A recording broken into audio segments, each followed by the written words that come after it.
Hi there, I'm Matt Keene. Thank you for visiting Creating a Future We Want, the Our Learning series. I was thinking about whether or not this was the parenting series, but that is only a pathway to learning. And learning is a requirement.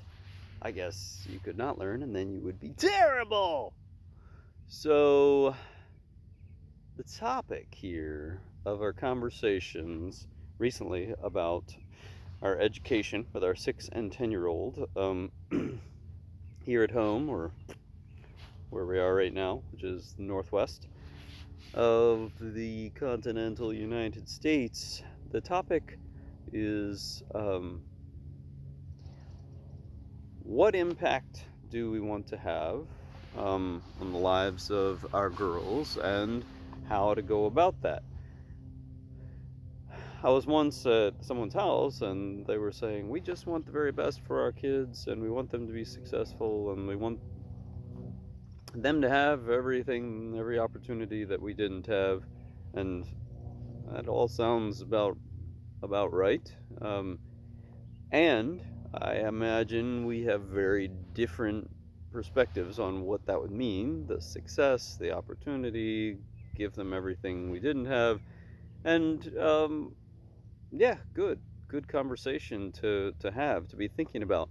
The thing that I've been thinking about a lot is, or gosh, since before they were born, is as a parent, really you've got about, let's say max, let's say 20 years. Well, sure, you're a parent their whole lives or your whole life, whoever goes first, whatever, but you know, you have very the trajectory of influence goes way up when they're born and then stays high, let's say, until they're 10, 12. Then perhaps it starts to deteriorate your influence, and different for all families and all people, of course. But as they get exposed to more and more people, more and more influences, or more and more TV shows, or whatever it is, different activities, video games, whatever they're into, as they read more books, study more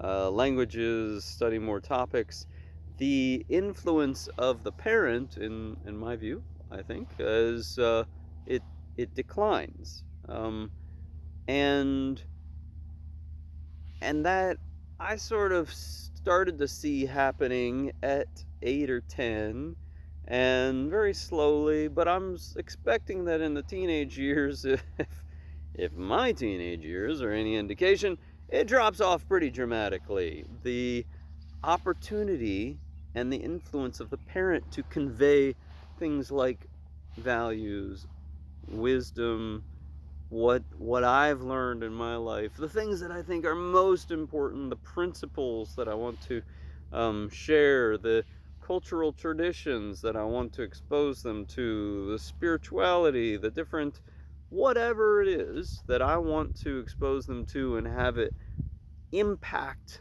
them in their, and this is sort of the point, in their formative years. That has to sort of be done before we get too far into that decline of the impact that a parent can have. So it's also true on the front end, like, babies are pretty lazy. They're just laying around there. They can hardly even turn over. They can't feed themselves. They can't squat. They depend on you for everything. So you've got an enormous amount of influence on the child, their survival, or how dirty their face is for how long. And of course, I always cleaned off all the blueberries as soon as I got around to it. And so you have a lot of influence, but you're not having a conversation about such and such. You are a role model, absolutely. The moment of conception, that spicy foods, eat the spicy foods, baby likes spicy foods, you know always influencing. But there is a point, right, at 2, 3, 4, when the consciousness changes in its maturity, for instance. and the critical thinking begins to develop. The executive function, as it's called, I guess, begins to develop, where they can focus attention on certain things and learn in ways that are the types of things that I'm talking about. Some of the things that I want to convey, right? They're going to learn to read, they're going to learn to do some addition, maybe even subtraction. Long division, we'll leave that to someone else to teach them. But a lot of the stuff that I want to teach them, right? That I want to not teach, I just want to share, I want to show, right? Taking them to these places, Puget Sound, and showing them these things, these magical, mystical, wonderful, natural wonders on Earth, and introducing them to people that I care about and I think that are important for them to have that relationship. These different people in our lives. There's only maybe 4, 5, 6 years old until really 12, 13, 14, 15, 15, 16. Whoa, you're really, what do you have? 10 years, 5 to 15 as a parent, 10 years for that window of massive influence on child. How are you going to accomplish? What are you going to do with that 10 years? Like, if I live to be 90, God willing, have mercy on me. Let's do this thing. If I have 10 out of those 90 years I can dedicate to them, like in the way that I'm talking about, not making sure they have food. This is important, they have food. Generally, I care about that. But that 10 years, how do I do it? It's so easy to get completely wrapped in the busyness of the world. I wrote a little story about 10 years ago called Missing the Fruit for the Ladder. That's a little bit about this. The busyness of the world, right? The temptation to hear, oh, you should ensure that their education is diverse, and then sign them up for 10 different sports at the same time and have to run to all 10 of them on a Saturday morning between 8:30 and 9:45.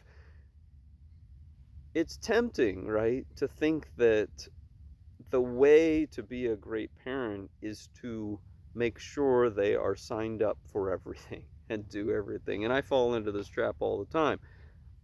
Well, it's also tempting to take on the mantle, is that the right word, of, all of my life is in service to them.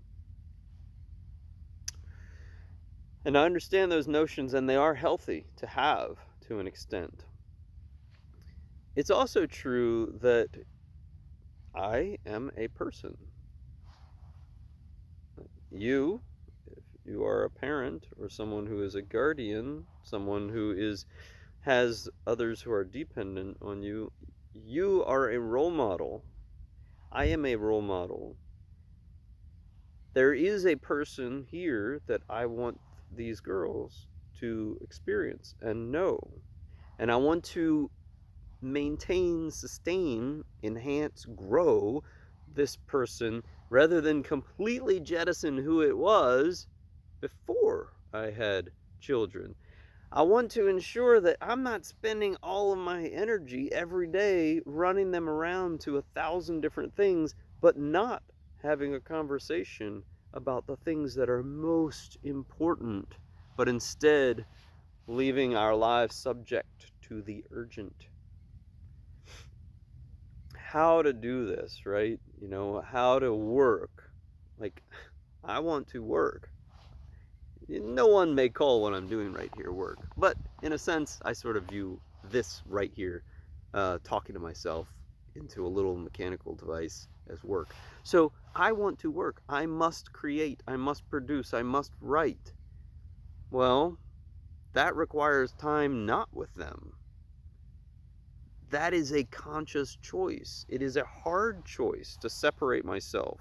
I'm getting wired up that I'm their dad, and I am their guardian and their protector and their provider, and I must dedicate every ounce of myself to them, which I think is generally, in a sense, a healthy thing to have present, but not to absolutely dominate every aspect of the being.